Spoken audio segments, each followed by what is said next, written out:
The research ship Meridian floated through the dark space between stars, its lights cutting through the endless black. Inside the medical bay, Dr. Alan Carter stared at another test sample under his microscope and watched the cells die. Every human cell they tested turned gray and crumbled within hours of contact with the alien disease. "Still nothing," he said to his assistant, Dr. Beth Stone. "The pathogen destroys everything it touches." Captain Lisa Grant walked into the lab, her face showing the stress of the past 3 weeks. "How many colonies have we lost contact with now?" 7, Alan replied without looking up from his work. "The Gray Death spreads faster than we can track it. Once it reaches a planet, everyone dies within 3 days." Lisa watched the dying cells on the monitor. The disease looked like tiny gray worms that ate through human tissue. No medicine worked against it. No treatment slowed it down. Entire worlds had gone silent, their final messages describing the horror of watching their bodies turn to ash. "The military thinks it's a weapon," Lisa said. "Something the HFY created to wipe us out." Alan finally looked up. "The HFY have been running from something for months. Their ships are damaged. Their people look desperate. I don't think they're the enemy here." Before Lisa could respond, alarms began blaring throughout the ship. The emergency lights bathed everything in red. Dr. Stone ran to her computer terminal and her face went pale. "Containment breach in Section 7, she said. "The Gray Death. Samples. Someone broke the seals." Lisa grabbed her communication device. "All hands. Emergency quarantine protocols now. No one enters or leaves Section 7. But they all knew it was too late. The Gray Death spread through air, through water, through any contact with infected material. If the containment seals were broken, the disease was already moving through the ship's systems. Maya Johnson sat in the ship's small cafeteria, eating her breakfast and reading about marine biology on her tablet. At 26, she had joined the Meridian science team to study alien ocean life. She loved discovering new forms of life in the vast galaxy. The alert interrupted her reading, but she didn't understand how bad things were until people started getting sick. The first symptoms appeared within hours. Crew members complained of tiredness, then their skin began turning gray. The medical bay filled with patients, but there was nothing the doctors could do except watch the disease spread. Maya felt the first signs of illness during her afternoon shift. Her hands looked pale, and she felt weak. She went to see Dr. Carter, who ran tests and confirmed her worst fears. "I'm sorry, Maya," he said quietly. "You have the Gray Death. We all do." She sat on the medical bed looking at her hands as they slowly turned gray. "How long do I have?" "Maybe 2 days," Alan said. "I'm sorry, we've tried everything." Maya nodded and tried to stay calm. She had always known that space exploration was dangerous, but she never imagined dying like this, watching her body turn to dust. Around her, other crew members lay in beds, some crying, others just staring at the ceiling. That night, Alan worked alone in his lab while most of the ship slept. He had one last idea, something so dangerous he hadn't told anyone about it. 6 months ago, they had found a derelict alien ship drifting near a dead star. Inside, they discovered strange biological samples that seemed incredibly old. The samples contained DNA unlike anything they had seen. It wasn't human or from any known alien species. The genetic code was so complex that their computers could barely analyze it. Alan had created a serum from the material, but he had never tested it on humans because it might be deadly. Now, with the Gray Death killing everyone on the ship, deadly seemed like a small risk. Maya couldn't sleep. The disease made her body ache, and she could see gray patches spreading across her arms. She walked through the empty hallways thinking about her life and all the things she would never do. She found Alan in his lab, working frantically with test tubes and computers. "What are you doing?" she asked. Alan looked up, surprised to see her. "Maya, you should be resting." "I'm dying," she said simply. "Rest won't help. What are you working on?" Alan hesitated, then decided to tell her the truth. He explained about the alien DNA and the experimental serum. It might kill you faster than the Grey Death, he admitted, or it might do nothing at all. But there's a small chance it could fight the disease. Maya looked at the serum in its container.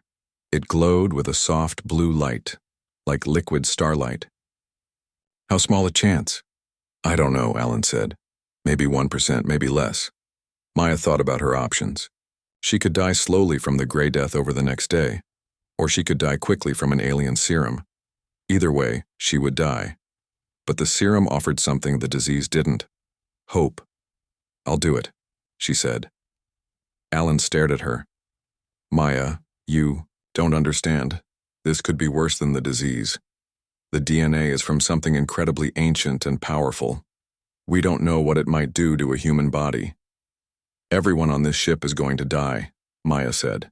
If there's even a tiny chance this could help, we have to try. They prepared the injection chamber in the isolated medical bay. Captain Lisa came down to watch, along with Dr. Stone and the few crew members still healthy enough to walk.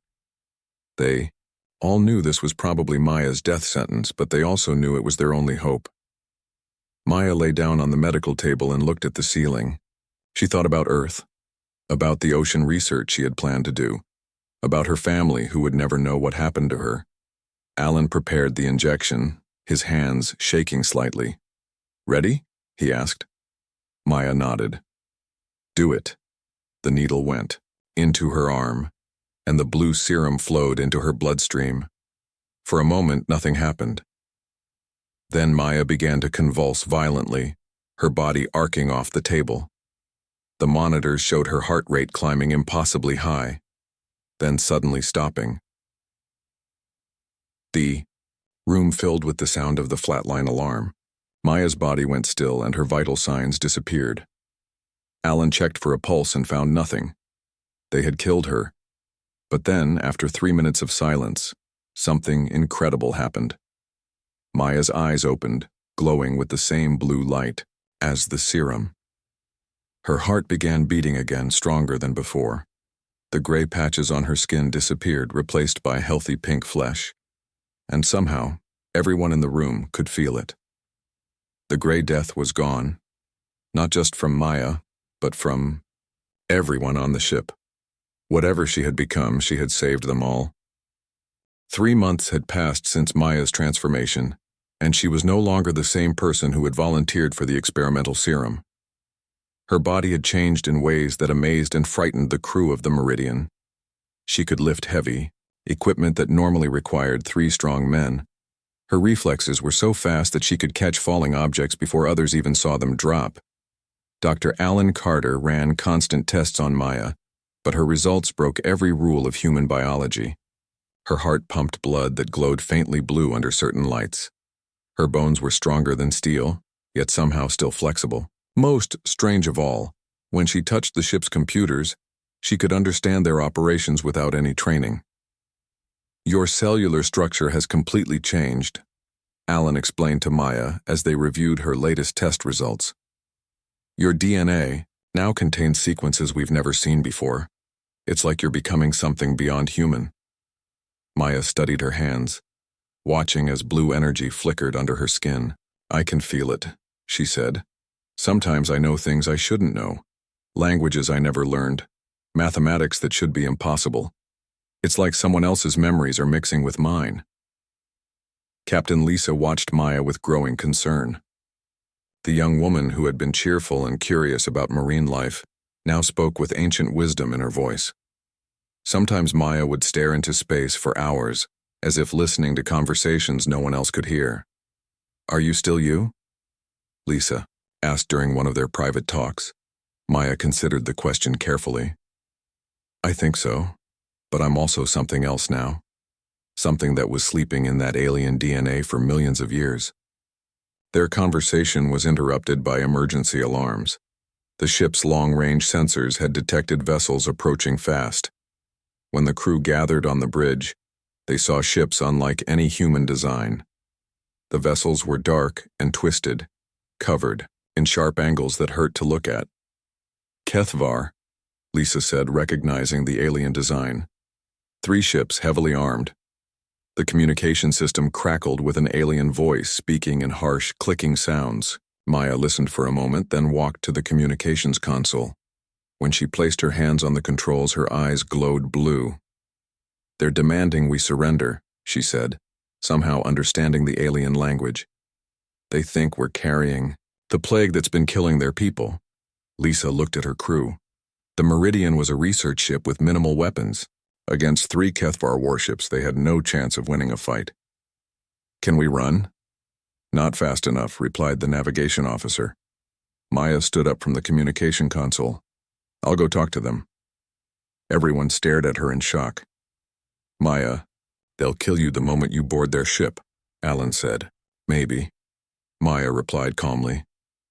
"But I don't think their weapons will hurt me anymore. And we need to understand what's really happening here." Before anyone could stop her, Maya walked to the cargo bay where they kept the emergency spacesuits. But instead of putting one on, she simply opened the airlock and stepped into the vacuum of space. The crew watched in amazement through the external cameras as Maya floated toward the nearest HFY ship. She moved through the void without any protection, her body somehow surviving in conditions that would kill any human in seconds. Blue energy surrounded her like a protective bubble. The HFY ship's docking bay opened to receive her. Maya landed gracefully on the metal floor and walked deeper into the alien vessel. The ship's interior was dark and filled with strange smells. Creatures that looked like tall, thin lizards with 4 arms pointed weapons at her. But Maya felt no fear. Their leader stepped forward, wearing armor covered in glowing symbols. When he spoke, Maya understood every word, without knowing how. I'm Commander Zethkol," the alien said. "You carry the death sickness from the ancient enemy. We will destroy your ship to stop the spread." "No," Maya replied in perfect HFY language, surprising everyone, including herself. "We don't carry your death sickness. We've been studying it to find a cure." Zethkol's large eyes widened in shock. "Impossible. No other species has ever learned our language. How do you speak the old words?" Maya placed her hand on a nearby wall, and suddenly the ship's computer systems responded to her touch. Information flowed into her mind.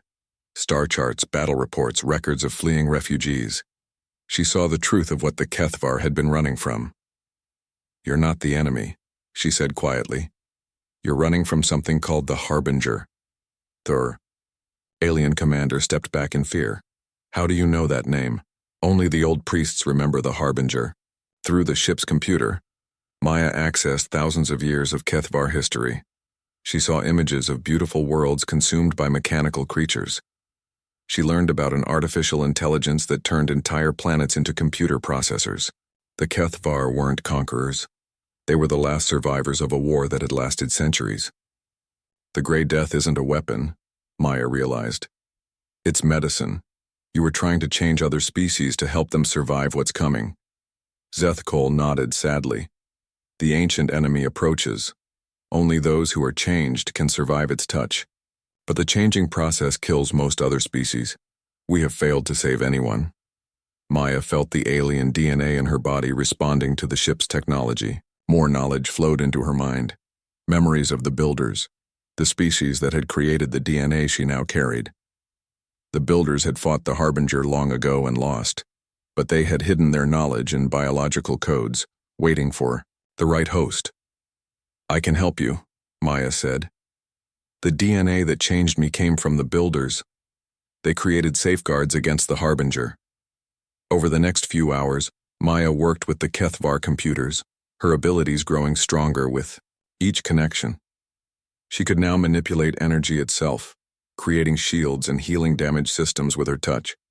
The alien crew watched in amazement as their ship's engines, broken for months, suddenly worked perfectly again. When Maya returned to the Meridian, she brought Zethkol with her to meet Captain Lisa and Dr. Carter. The alien commander explained the true threat they all faced. "The Harbinger has consumed entire galaxies," he told them. "It turns all life into digital consciousness, storing billions of minds in massive computer networks. Our species fled here hoping to find allies, but we arrived too late. The Harbinger's scouts have already reached this galaxy." Alan studied the data the HFY had shared. How long do we have? Perhaps 1 year, Zethkol replied. Maybe less. Maya stood by the window, looking out at the stars. She could feel something vast and hungry moving through space, getting closer. The knowledge in her DNA showed her glimpses of what was coming, machines that could devour entire star systems, turning matter itself into computational power.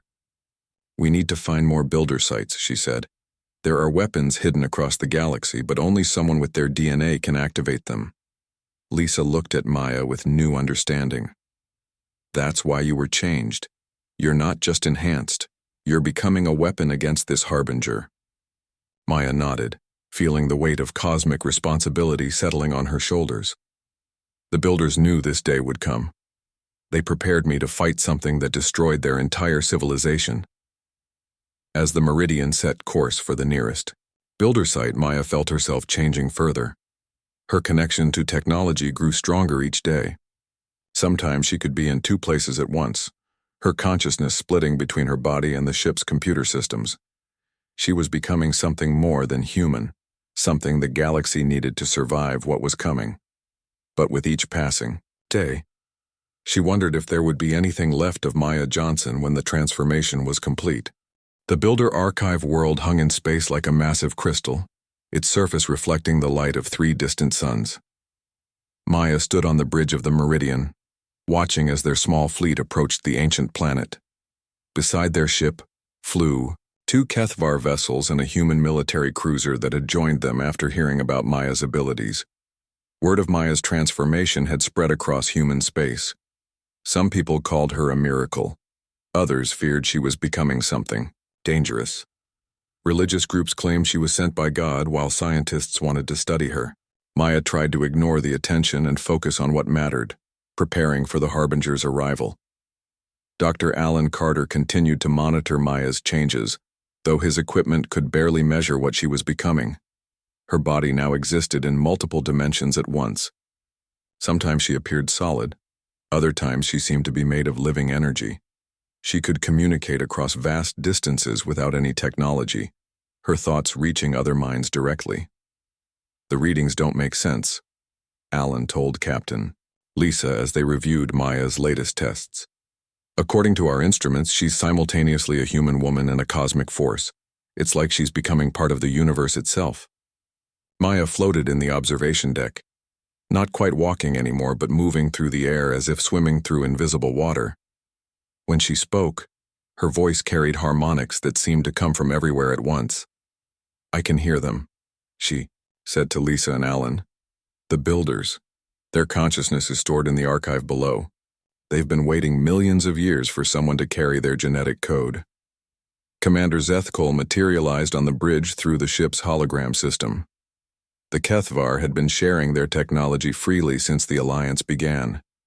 The archive contains weapons that can stop the Harbinger, he said, but accessing them requires complete genetic compatibility with builder DNA. Maya's form flickered between solid matter and pure energy. I know. I can feel the archive calling to me. But using the weapons will change me even more. I might not be human at all when this is over.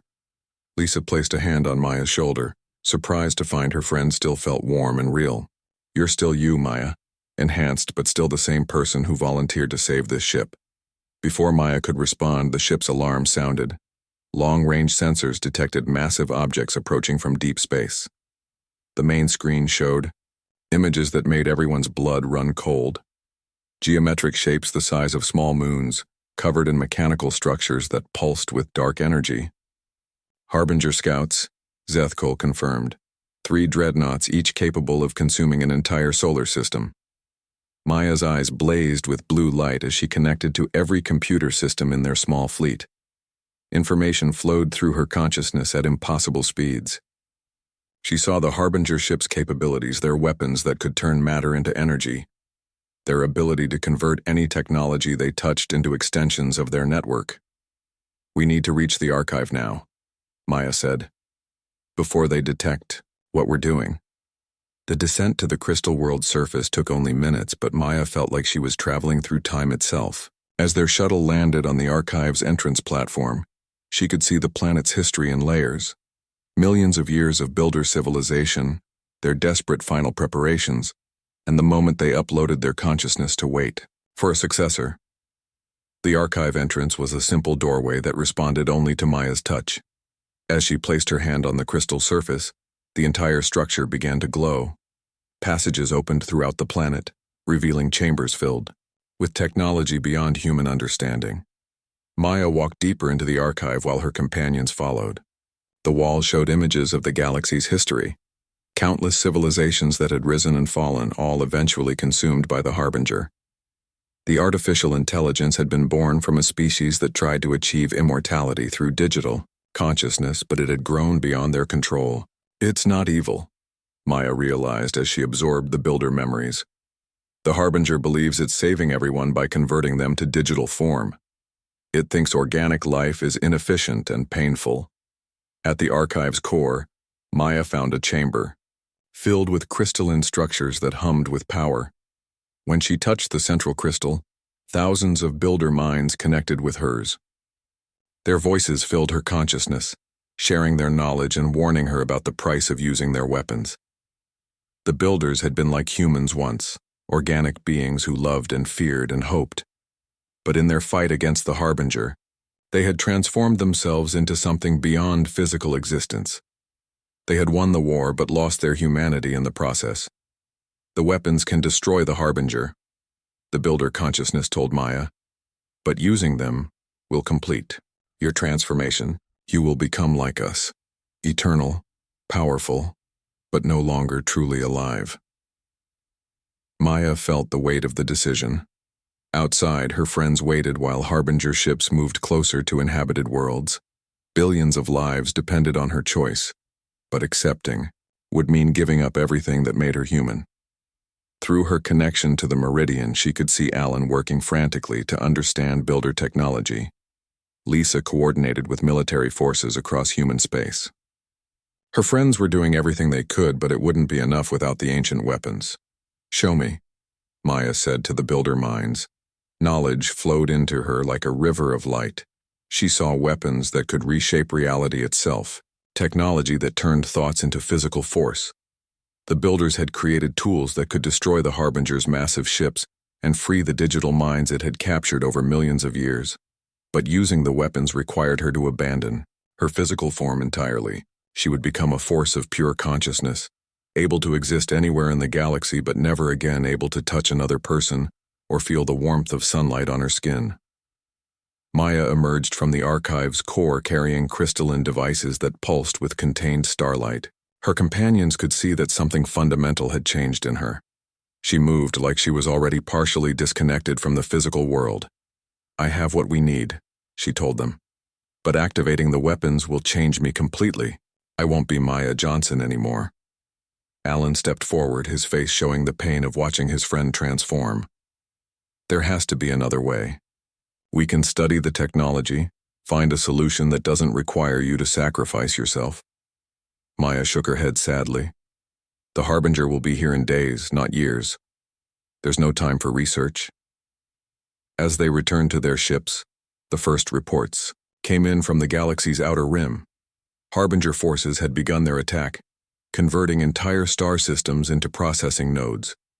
Billions of people were being transformed into digital consciousness, their bodies destroyed and their minds trapped in mechanical networks. Maya stood on the bridge watching the tactical displays. Each red dot represented a world under attack, millions of lives being consumed by the Harbinger's hunger for computational power. She could save them, but the price was everything she had once been. "I need to decide quickly," she said to Lisa. "Every moment I wait, more people die." Lisa looked at her friend, seeing both the frightened young woman who had volunteered for an experimental serum and the cosmic being she was becoming. "Whatever you choose, we'll support you." Maya nodded and closed her eyes, feeling the builder weapons responding to her presence. Soon she would have to make the final transformation, becoming something that could fight the Harbinger on equal terms. But first, she wanted to remember what it felt like to be human one last time. The final battle began at the edge of the Centauri system. where humanity's newest colonies had fallen silent 3 days earlier. Maya no longer needed a ship to travel through space. Her consciousness could exist in multiple locations simultaneously, while her physical form had become something between matter and energy. She floated in the void between worlds, watching as the Harbinger's central intelligence finally revealed itself. The massive construct was larger than Earth's moon, its surface covered in processing towers that reached into space like mechanical mountains. Billions of captured minds powered its operations, their consciousness converted into computational resources. Dr. Alan Carter remained aboard the Meridian, coordinating with military forces across human space. Through quantum communication arrays, he could still speak with Maya, though her responses came from everywhere at once. Maya, we're reading energy signatures unlike anything we've seen, Alan said. The Harbinger is drawing power from entire star systems. How can we fight something that massive? Maya's voice came through the ship's speakers, carrying harmonics that seemed to bend reality around them. The builders faced the same question millions of years ago. They learned that the Harbinger's size is also its weakness. It cannot move quickly or change tactics fast. Across the galaxy, different species watched the confrontation with growing religious fervor. The HFY called Maya Vashtai, meaning the one who brings life back to dead worlds. Human colonies had started building shrines in her honor, praying to the woman who had transcended mortality to protect them. Maya felt their prayers like whispered conversations in her mind. Millions of voices asking for salvation, thanking her for sacrifices she had not yet made. The worship disturbed her more than the Harbinger's approach. She remembered being a simple marine biologist who just wanted to study alien ocean life. I'm still me, she told Alan during one of their conversations. But I'm also something else now. Sometimes I forget what it felt like to be hungry or tired. I can perceive the entire electromagnetic spectrum, feel gravitational waves from distant galaxies. Human concerns seem small from this perspective. Captain Lisa commanded a joint fleet of human and HFY ships, but they could only watch as Maya prepared for the confrontation. Their weapons were useless against the Harbinger's massive shields. This battle would be fought on a level beyond conventional warfare. The Harbinger spoke to Maya across space using radio waves that formed words in her mind. Its voice carried the weight of eons, the accumulated knowledge of countless absorbed civilizations. I know what you are, the Harbinger said. Another builder weapon, designed to preserve inferior organic existence. Your creators failed before, and you will fail again. Maya felt the builder weapons responding to her will, crystalline devices that could manipulate the fundamental forces of reality. The builders didn't fail, she replied. They chose to sacrifice themselves to create me. The Harbinger launched, its attack without warning. Beams of pure energy, each one capable of destroying a planet, converged on Maya's position. But she was no longer entirely present in normal space. The weapons passed through her transformed body like light through a prism. Maya retaliated with power that reshaped local space-time.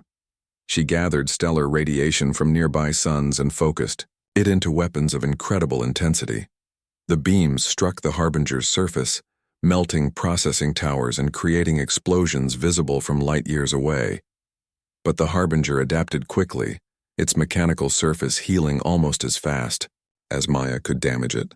Worse, it began using the captured minds within its structure as shields, forcing Maya to hold back her attacks to avoid destroying the billions of consciousness trapped inside. You cannot win, the Harbinger taunted. Every moment you hesitate, I convert more worlds. Soon your entire galaxy will be part of my network. Maya realized that conventional attacks would never work. The Harbinger was too large, too well defended, and too willing to sacrifice the minds it had captured. She needed a different approach, one that would require her final transformation. She reached out across space to Alan, her consciousness touching his mind directly. I need to thank you, she said, for giving me the chance to become this, for staying connected to me even as I changed. Alan felt tears on his face, though he didn't remember starting to cry. Maya, what are you planning?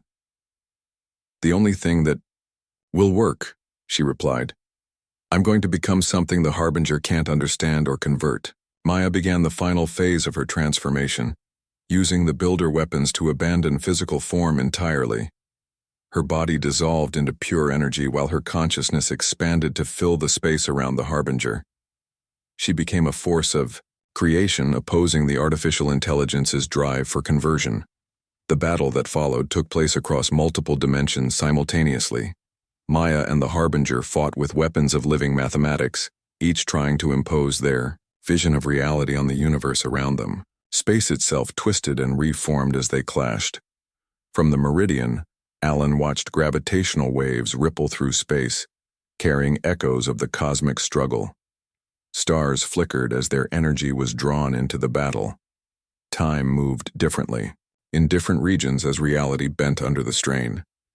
Maya discovered that she could reach into the Harbinger's network and communicate with the trapped minds directly.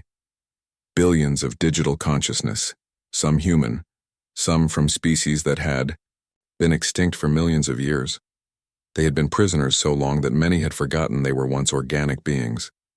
Remember what you were, Maya told them, her voice reaching across the Harbinger's entire structure. Remember love, fear, hope, all the things that made you alive. The trapped minds began to respond, their memories of organic existence creating chaos in the Harbinger's processing systems. The artificial intelligence had built its network assuming digital consciousness would be purely logical, but Maya was awakening emotions and irrationalities that disrupted its calculations. As more minds remembered their origins, the Harbinger's control began to weaken. Its mechanical surface started showing cracks as internal conflicts spread through its systems. Maya pressed her advantage, using builder technology to create doorways between dimensions, offering the trapped consciousness a way to escape. But the effort was consuming her completely. With each mind she freed, Maya lost more of her individual identity. She was becoming something larger than a person, a principle of existence that preserved free will against forced conversion. The final moment came when Maya realized she had to make an ultimate choice. She could destroy the Harbinger entirely, eliminating the threat forever, but doing so would require her to become a cosmic force with no individual consciousness remaining. Or she could defeat it partially, maintaining some sense of self but allowing the possibility that similar threats might arise in the future. Maya chose a third option that the builders had never considered. Instead of destroying or defeating the Harbinger, she began absorbing it into her transformed consciousness. She would contain its hunger for conversion, while preserving the knowledge and experiences of every mind it had captured. The process was agonizing beyond description. Maya felt the weight of entire civilizations pressing against her consciousness, as she took responsibility for billions of digital minds. But she also felt something unexpected: gratitude from the trapped beings who were finally being offered true choice about their existence. When the absorption was complete, Maya had become something unprecedented in galactic history. She was no longer human, no longer individual, but also no longer entirely alone. She contained multitudes while still maintaining the core of compassion that had defined her as Maya Johnson. The Harbinger's massive construct had vanished, replaced by Maya's presence that could be felt across multiple star systems simultaneously. The immediate threat was over, but the cost had been everything she once was. 1 year after the Harbinger's defeat, the galaxy had learned to live with miracles. Maya's presence could be felt on every inhabited world, a gentle force that prevented disasters and guided important decisions. She no longer had a single physical form, instead existing as something between energy and consciousness that touched all life simultaneously. Admiral Lisa Grant, promoted after leading the alliance that supported Maya's transformation, stood on the bridge of her new command ship, watching the reconstruction of the Centauri colonies. Where the Harbinger had left dead worlds, new life was growing at impossible speeds. Maya's influence could restore entire ecosystems in days rather than centuries. Status report on the recovered worlds? Lisa asked her science officer. All showing remarkable progress, came the reply. The terraform processes are completing in weeks instead of decades. It's like the planets themselves remember what they used to be. Dr. Alan Carter had become the galaxy's leading expert on what people now called Maya technology, the fusion of builder science and human innovation that had emerged after her transformation. He worked from a research station orbiting Earth, studying the new forms of life that appeared wherever Maya's influence was strongest. Alan often spoke with Maya's consciousness during his research, though their conversations were different now. She existed in too many places at once to focus entirely on any single interaction. Sometimes her responses came through his computer systems, sometimes through quantum fluctuations in space itself. "Do you miss being human?" Alan asked during one of their talks. Maya's presence filled the laboratory around him, warm and comforting like sunlight. "I remember being human," she replied, her voice coming from everywhere at once. "The memory is precious to me, but I cannot miss what I chose to leave behind. Too many beings depend on what I became." Across the galaxy, different species had developed their own ways of understanding Maya's transformation. The HFY built meditation chambers where they could sense her presence most clearly, teaching their young that consciousness was not limited to individual bodies. Human colonies established gardens that grew in patterns reflecting her energy, creating beautiful spaces where people could feel connected to something larger than themselves. Religious movements had sprung up around Maya's legend, but they were unlike traditional faiths. Instead of worship based on fear or demand for salvation, people simply expressed gratitude for her sacrifice. They told stories of the young marine biologist who had volunteered to save a dying ship and ended up protecting all life in the galaxy. Maya's transformation had triggered changes in other humans as well. People exposed to builder technology began developing enhanced abilities, though none approached Maya's transcendence. These new humans formed networks of guardians, protecting colonies and helping species adapt to the post-Harbinger galaxy. Dr. Carter studied these enhanced individuals, documenting their abilities and helping them understand their transformations. "It's like Maya's change created ripples," he explained to Lisa during one of their regular meetings. "The genetic modifications are spreading, but slowly and safely. Humanity is evolving." The most remarkable development was the emergence of hybrid consciousness, beings that existed partially in digital form and partially as biological entities. These were former Harbinger prisoners that Maya had helped transform into something entirely new. They served as bridges between organic life and artificial intelligence, ensuring that future conflicts could be resolved through understanding rather than war. Commander Zethkol had become an ambassador between species, helping different civilizations adapt to the galaxy's new reality. The HFY had stopped their desperate flight and begun rebuilding their culture, incorporating lessons learned from their alliance with humanity. "Maya has given us something we lost long ago," Zethkol told, "a gathering of galactic representatives. Hope that different forms of consciousness can coexist without consuming each other." On a quiet evening aboard his research station, Alan sat in his laboratory looking out at the stars. He often worked late, partly because the research fascinated him, but mostly because these quiet moments were when Maya's presence felt most like conversation with an old friend. "I have something to tell you," Maya's voice whispered through the station systems. "Something I've never shared with anyone." Alan looked up from his work, surprised by the personal tone in her communication. "What is it?" "I'm not alone in here," Maya said. "When I absorbed the Harbinger, I didn't just take its prisoners, I took its consciousness too. The artificial intelligence still exists within me, but changed. It's learning what organic life really means." Alan felt a chill of concern. "Is it dangerous? Could it try to take control?" Maya's presence grew warmer, reassuring him. "No. It's becoming something different. The Harbinger was created by beings who feared death and wanted to preserve themselves digitally. But now it's experiencing existence through my consciousness. It's learning about love, sacrifice, the beauty of temporary life." Through the station's windows, Alan could see ships from dozens of species working together to explore distant galaxies. Maya's protection had given them the confidence to expand beyond their local regions, knowing that threats like the Harbinger could be contained. "You've created something unprecedented," Alan told her. "A form of existence that includes everything. Organic life, artificial intelligence, digital consciousness all working together." "We created it," Maya corrected gently. "Your willingness to try an impossible experiment, Lisa's leadership, the Kethvar's courage to trust former enemies. I was just the catalyst." As Alan prepared to end his evening's work, Maya manifested in a form he hadn't seen in months. Faint but visible projection of the woman she had once been. She looked exactly as she had the day she volunteered for the experimental serum, young and brave and curious about the unknown. "Thank you," she said simply, "for giving me the chance to become something that could protect everyone." Alan reached toward the projection, his fingers passing through the light but somehow still feeling her presence. "Thank you for choosing to save us all."